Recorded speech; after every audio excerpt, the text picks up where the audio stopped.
Olá pessoal, estamos de volta então agora com a segunda parte do curso, segunda e última parte.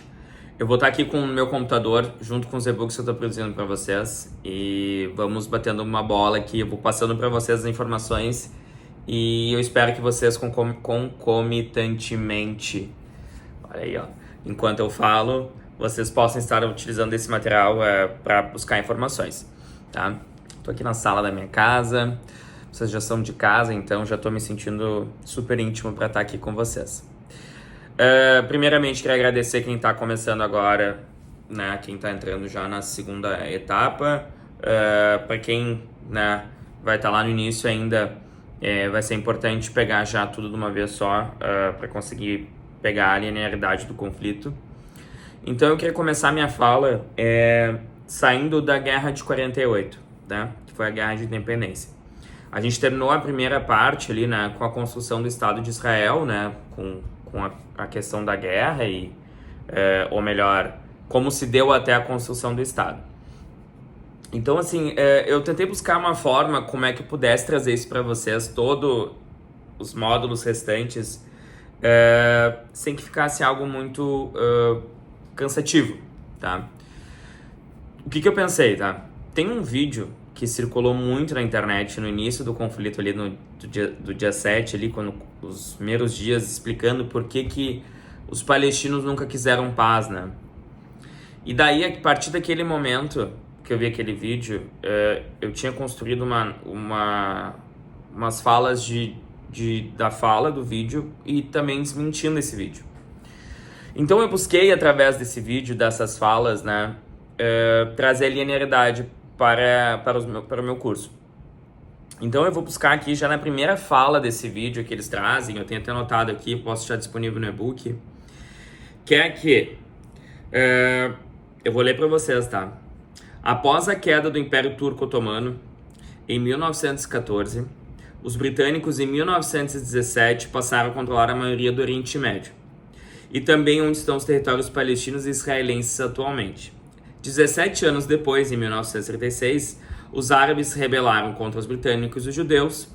Então, os britânicos formaram uma força-tarefa chamada Peel Commission. Essa Peel Commission é nada mais que como se fosse um tribunal britânico nas colônias ali, né, para resolver problemas. E foi feita exclusivamente para a Palestina. Então, para estudar o que de fato estava acontecendo ali naquele momento, porque começou a ter muita rebelião entre árabes e judeus porque eles queriam controlar a região, né? E os judeus estavam recebendo apoio britânico, né? E os árabes já nem tanto. Quer dizer, os árabes não estavam, né? Então a comissão lá, essa Peel Commission, concluiu que tinha que construir um estado, né? Dois estados, né? Um para os judeus e um para os palestinos, e eles propuseram uma divisão de 80% para os palestinos e 20% para os judeus, e os palestinos não aceitaram. Essa é a fala do vídeo. O vídeo fala exatamente assim. Daí eu venho e desmento para vocês, tá? O que acontece? De fato, os árabes não aceitaram, tá? Mas por que os árabes não aceitaram? O que é o problema desde que começou com o dia 7, assim, são os vídeos que rolam na internet. Rolam como se as coisas simplesmente brotaram. Tipo assim, o Hamas atacou dia 7 de outubro, então os palestinos são todos terroristas e tudo mais. Não, nós não temos que concordar com a violência do Hamas no dia 7 de outubro. Concordo com isso. Não, ninguém deve morrer. Ninguém. Mas, o meu curso todo eu desenhei ele para chegar até o dia 7 de outubro, para que vocês entendam que não, as coisas não são singulares, as coisas não são pontuais. Então, quando eles falam nesse vídeo que teve essa entrega de 80/20, claro, se a gente fosse analisar tudo o que aconteceu depois, olha, seria maravilhoso, né? Só que se eu fosse eles na época, eu jamais aceitaria. Porque o que estava acontecendo, tá? Eles não falam nesse vídeo que teve a declaração de Balfour, que teve o acordo de Sykes-Picot, que dividiu a Palestina. Não falam da promessa que os britânicos fizeram para a família Rothschild lá no Reino Unido, que eu trouxe para vocês no outro módulo. Também não falam né? Eu acho que aí é o ponto principal, que ali perto desse momento, ali em 1930, 1920, 1935, por aí, eles não trazem que os grupos sionistas, as milícias terroristas, estavam atuando, Haganah, Irgun, Lehigh. Então, eles estavam aterrorizando a população local. Eles estavam tirando as pessoas das suas casas. Isso o vídeo não traz. Então, e também eu já tô aqui respondendo por que não houve um acordo de paz ali. Porque a partir do momento que tu tá na tua casa e eles começam a te tirar da tua casa, é óbvio que ninguém vai aceitar. Ninguém aceitaria. Então eu já começo aí, nessa fala desse vídeo, já desmentindo essa questão, porque numa questão óbvia, ninguém iria aceitar. Mas enfim, daí também a gente passa, né? Daí teve essa Peel Commission que não teve êxito, a gente migra para o ano de 1948. Antes de 1948, os problemas também continuaram acontecendo lá, né? Entre os palestinos e judeus, a gente começou a ver cada vez mais um apoio britânico aos sionistas, a gente começou a ver cada vez mais o uso da força dos milicianos sionistas terroristas. Vejam bem, aqui a gente não está falando de judeus, né, contra judeus, a gente está falando sobre o sionismo. Voltem para aqueles módulos iniciais que eu falo do sionismo e analisem friamente o que está acontecendo hoje na Palestina, né? O sionismo, ele, né, se vocês lembram ainda, o Theodor Herzl, ele fala: nós temos que tirar paulatinamente as pessoas de lá, os não-judeus, de forma cautelosa. Só que foi de forma cautelosa, mas o negócio foi se acentuando, até que chegou um momento que foi feito da forma como tinha que ser feito, para eles.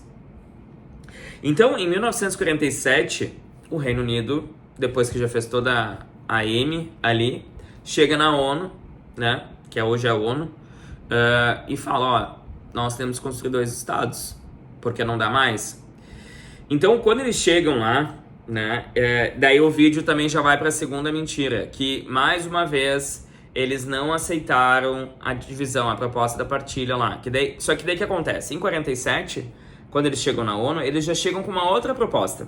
Se na primeira tentativa eles falam que era 80% para os palestinos e 20% para os judeus, eles não falam que nessa divisão era 55% para os judeus, ou melhor, 55% para os judeus e 45% para os árabes, como eu trouxe aqui. E eles não falam que essa divisão, como ela foi feita, que é uma divisão onde os judeus ficavam com as terras produtivas e os palestinos com as terras improdutivas, com terras que não são lucrativas, com terras que não são estratégicas, né? Os acessos para os mares, todas as melhores posições geográficas, estratégicas para que a gente possa crescer, foi tudo dado para os judeus, onde existiam palestinos. Então, é óbvio que eles não vão aceitar. Então eu já estou aí desmentindo essa segunda fala que eles trazem, essa segunda rejeição dos palestinos em relação a essa proposta, porque justamente eles começam a criar uma narrativa nesse vídeo que os palestinos estão assim porque eles quiseram.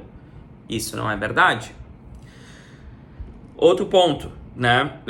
A Guerra de 48, né? A Guerra de Independência. Então até aqui eu trouxe algumas falas para vocês, que é importante. A partir do momento que em 47 é levado para a ONU a proposta de partilha e os palestinos não aceitam, automaticamente os árabes, os judeus no caso, declaram independência, né? Independente do aceite ou não, do reconhecimento ou não dos vizinhos árabes. E ali tem uma resolução, a solução 1881, tá? Eu vou ler para vocês, que foi em 1947, o Oswaldo Aranha, inclusive, gaúcho brasileiro, decidiu a solução 181 pela criação de 2 estados no mesmo espaço, onde um ficava para os judeus e outros para os palestinos. Os países da Liga Árabe, que era o Egito, a Síria, Líbano e Jordânia, na hora, vetaram, não aceitaram.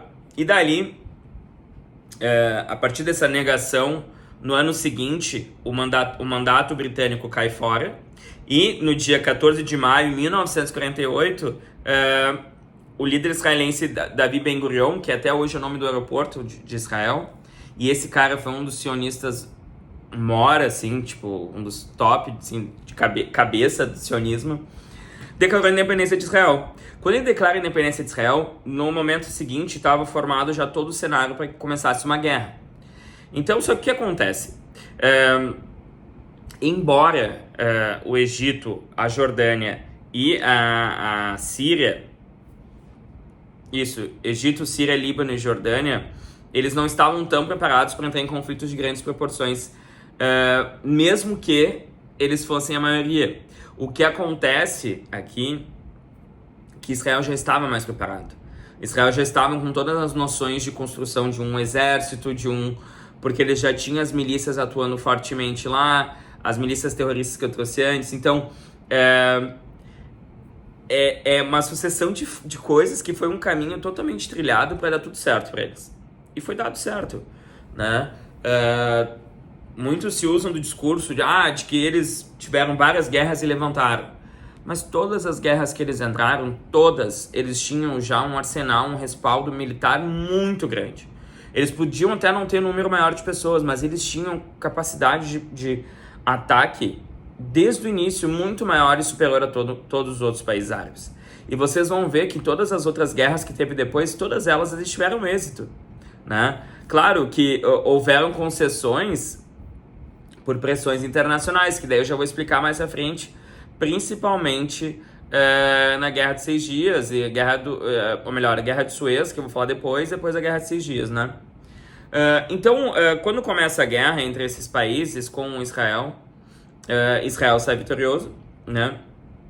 Fica marcado o período da Nakba, né? Onde 750 mil palestinos são expulsos das suas casas, né? E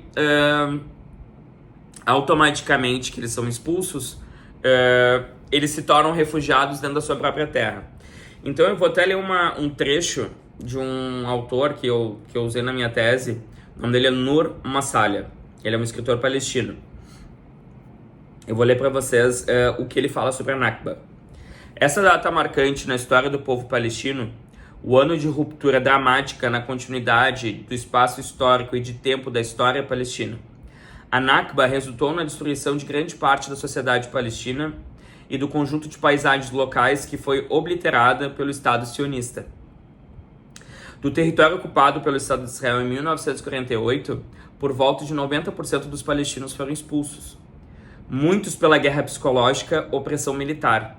A Guerra de 48 foi simplesmente uma oportunidade arranjada e um cenário necessário para a criação do Estado judeu, em grande parte livre dos palestinos. Vejam bem essa parte, livre dos palestinos. Lembram do Theodor Herzl, da expulsão dos não-judeus?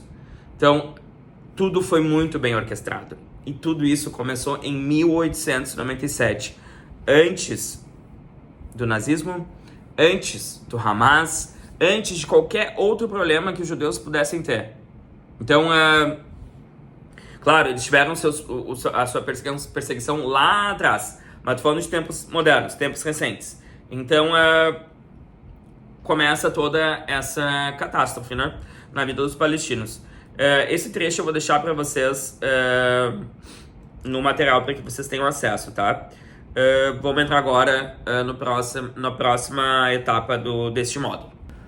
Pessoal, quando eu encerro ali, vocês vão ver no material, quando teve a guerra de 48 ali, da independência do Estado de Israel, vocês vão perceber o que acontece. A Cisjordânia, onde é a Cisjordânia hoje, ela passa a ser controlada pela Jordânia. A faixa de Gaza, onde é a faixa de Gaza, ela passa a ser controlada pelo Egito. Os demais territórios passam a ser controlados por Israel.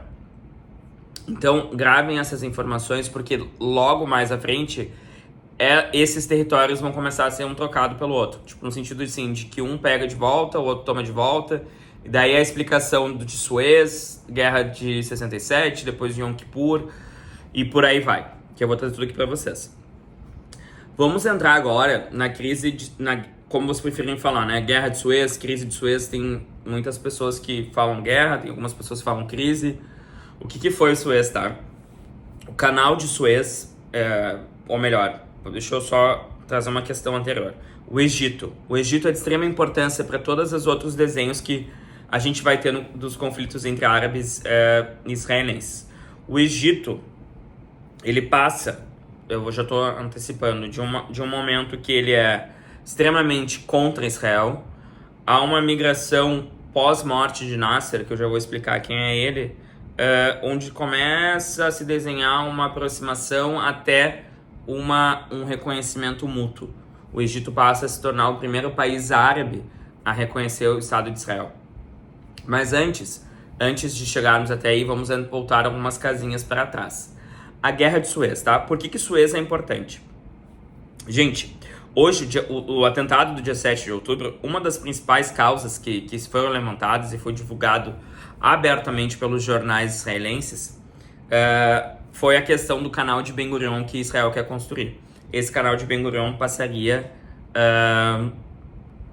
por Gaza, né? Seria benéfico para a Arábia Saudita, seria benéfico para Israel e seria concorrente de Suez.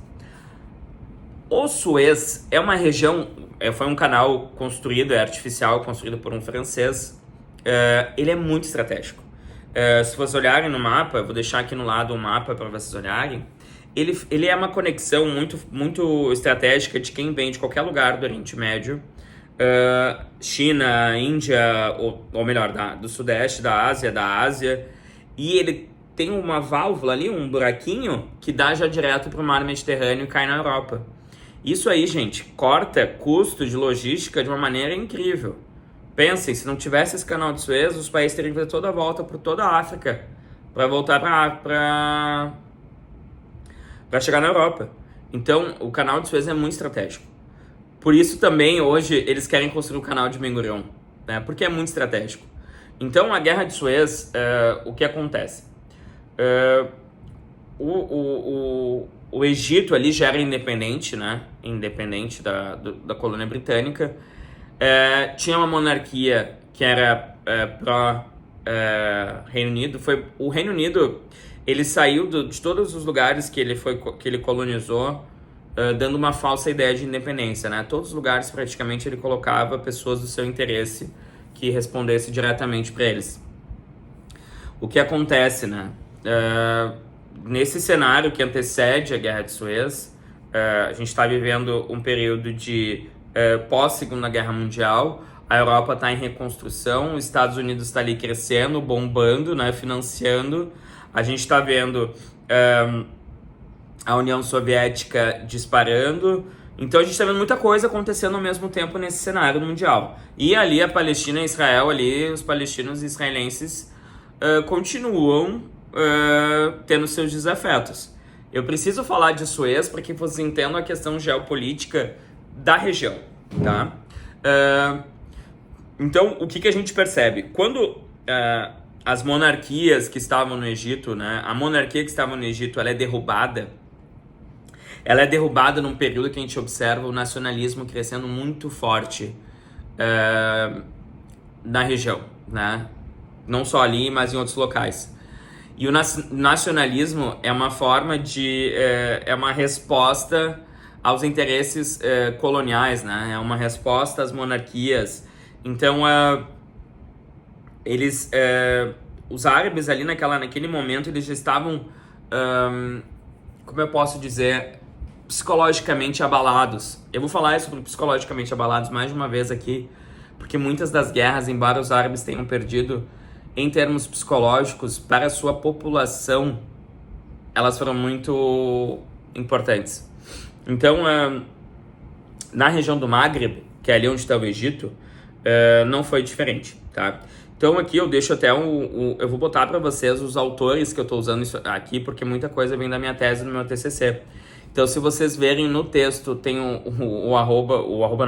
o parênteses dos autores, eu já vou deixar até para vocês como tá, para se vocês quiserem utilizar como fonte de pesquisa. Aqui eu estou usando o Vicentini, que é um expoente aqui do Rio Grande do Sul, professor da URGS, que eu me inspirei bastante para o meu TCC. Então, nessa época, a gente já via o Egito lutando internamente contra a monarquia. Daí que tem o rei Farouk, né, que foi derrubado pelo Nasser. O Nasser, para quem não sabe, o Gamal Abdel Nasser, esse cara, não é que ele era tipo um deus no mundo árabe, ele era maior que Deus no mundo árabe. Porque assim, ele foi um cara que elevou a moral do mundo árabe. Ele colocou o mundo árabe numa posição assim interna, né, da região no topo. Tipo assim, todo mundo que nascia, todos os homens que nasceram depois do Nasser começaram a ter o nome de Nasser. Então, gente, como eu estava falando, né, o mundo árabe em si estava presenciando uma série de questões de nacionalismos, né, que era uma resposta às colônias, né, então um instinto de pertencimento a algo fazia com que as pessoas se voltassem contra qualquer tipo de monarquia ou se voltassem contra qualquer possibilidade de domínio de França ou de Reino Unido. No Egito não foi diferente. Aqui alguns adendos que eu trouxe para vocês. O Nasser, diferente do rei Farouk que estava antes, ele tinha uma visão, ele não tinha um tato tão forte com a política, embora ele começou a ter, mas ele tinha algo muito diferente dos outros, que é o carisma, né? Você hoje pode associar isso com práticas mais populistas, no sentido, não no sentido populista de enganar as pessoas para ser teu fantoche político, mas no sentido de idolatria, tá? Como eu disse antes ali, a questão do nome do Nasser e tal. O mundo árabe, então, a partir desse pressuposto de nacionalismo e na figura de Nasser, a gente começa a perceber uma aproximação estratégica do Egito com a União Soviética. Ali a gente consegue ver mais vieses esquerdistas de Nasser, né? Portanto,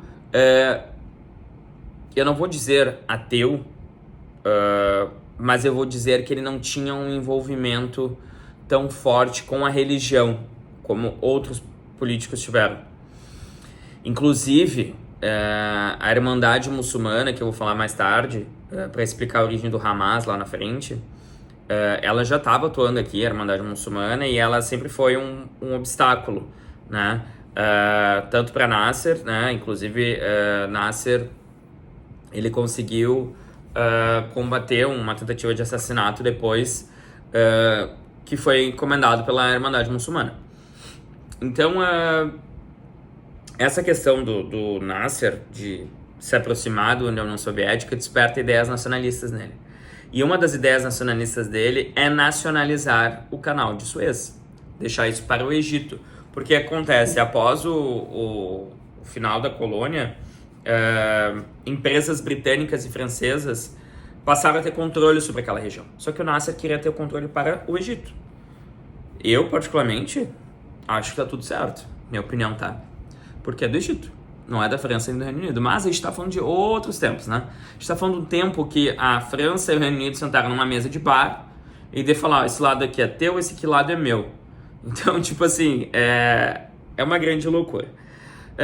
Então a gente começa a perceber que ali em 1952, Nasser já começa a se mexer, né? Para nacionalizar.